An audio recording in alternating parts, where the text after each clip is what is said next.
Let's be honest, most men think they know what women want in the bedroom, but too many are simply recycling moves from porn or ego-driven assumptions. The truth, women crave connection, creativity, and a sense of being felt, not just touched. There are positions, physical, emotional, and sensual, that women secretly beg for, but few men ever dare to explore them. Why? Because these moves require more than just physical strength. They demand emotional intelligence, patience, and the ability to slow down and tune in. So let's break down the 5 positions women deeply desire, but rarely receive, and I'll add a 6th truth that ties it all together. This isn't just about sex. It's about understanding how a woman's body and emotions speak the same language. Let's go deep. The Eye-Contact Missionary is more than just a physical position. It's an energetic experience that most men completely underestimate. On the surface, it looks like the most basic and overused position in the book. But in truth, when done with deep presence and emotional intentionality, it becomes one of the most intimate and transformative ways to connect with a woman. The real magic of this position doesn't lie in the thrust, it lies in the gaze. When a man locks eyes with a woman while inside her, it sends an unspoken message: I'm here, I see you, I'm not rushing through this, I'm with you. It's not about performance, it's about presence. That eye contact slows everything down. It strips away the pressure to moan, perform, or impress. It creates a silent space where both partners can feel everything more deeply, every breath, every heartbeat, every shift in energy. Most men are afraid of that kind of stillness. They're afraid to be that emotionally naked. They're more comfortable looking at her body than into her soul. But a woman's body opens more when she feels emotionally safe. When a man dares to hold eye contact while making love, he gives her something rare, a sense of being fully seen and cherished in the rawest way possible. It activates her heart, not just her body. Women crave this kind of presence because it bridges the physical with the emotional. It makes her feel less like a participant and more like a sacred part of an experience. She stops overthinking, her body stops holding tension, her emotional walls drop. This is where her moans come from a place of surrender, not habit. This is where connection overrides technique. Eye-Contact Missionary is also where vulnerability meets power. It's where a man can whisper affirmations, express desire, and hold her with intention, not just with hands. And when done with consistency, it becomes her favorite kind of touch, not because it's wild or rough, but because it's real. In a world where so many women feel objectified or rushed, this kind of intimate presence becomes unforgettable. Not every man dares to look her in the eyes while moving within her, but the ones who do, they're the ones she never forgets. The chair throne is one of the most overlooked yet deeply desired positions because it gives a woman the perfect balance of power and security. It's not just sexual, it's symbolic. When a man sits in a sturdy chair and invites her to straddle him face to face, something powerful happens. She's on top, yes, but she's not left alone to lead. She's supported. She's held, she's seen. It's not about control or domination.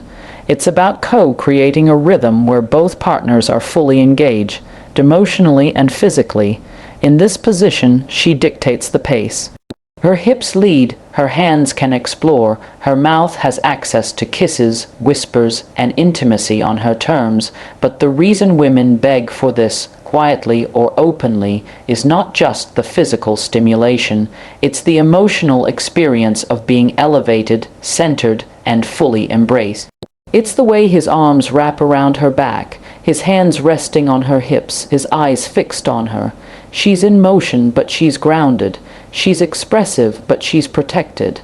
And that is a rare and intoxicating combination. Too often, women are expected to perform in bed, arch more, moan louder, move harder, but the chair throne flips that pressure.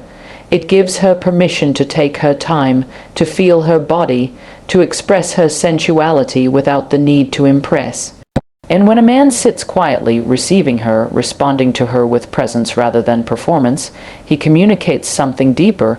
I trust you, I admire you, I want all of you.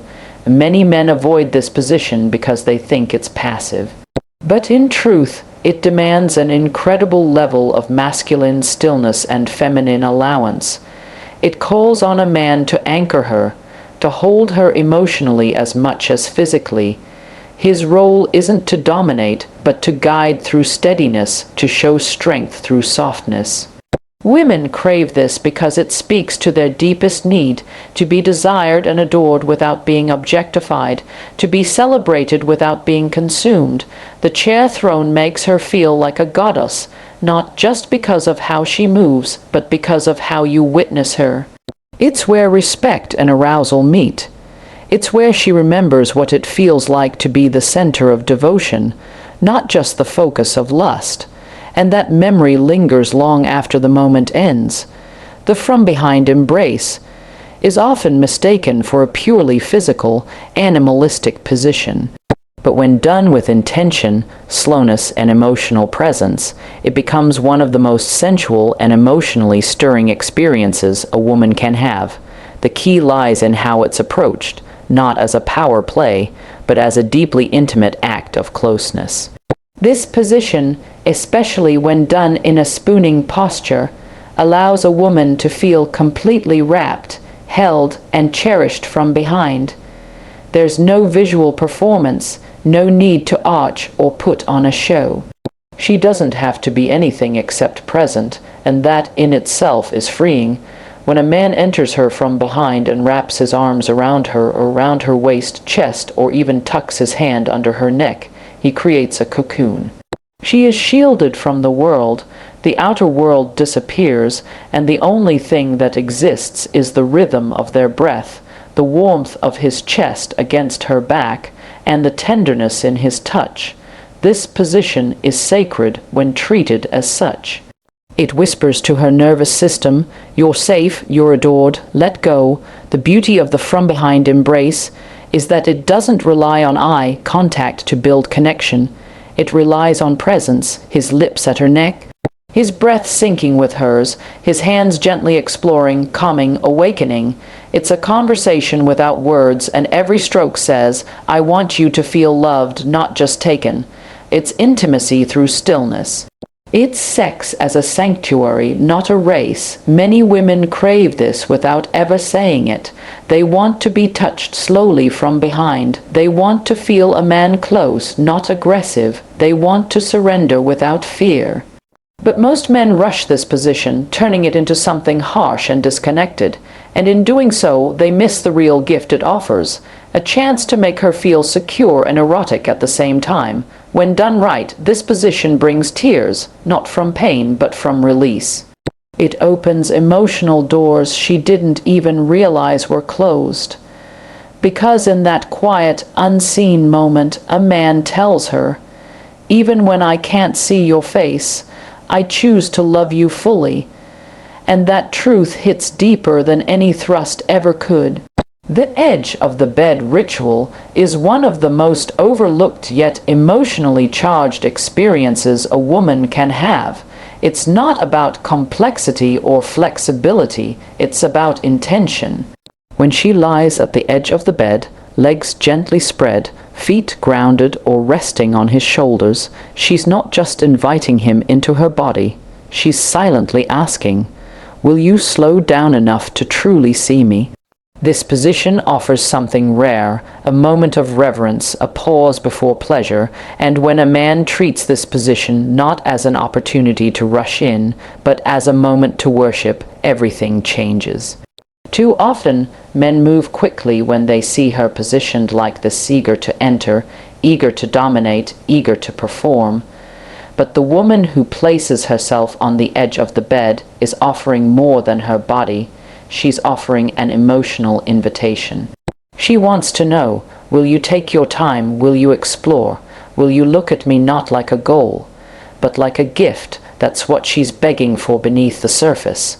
Before penetration,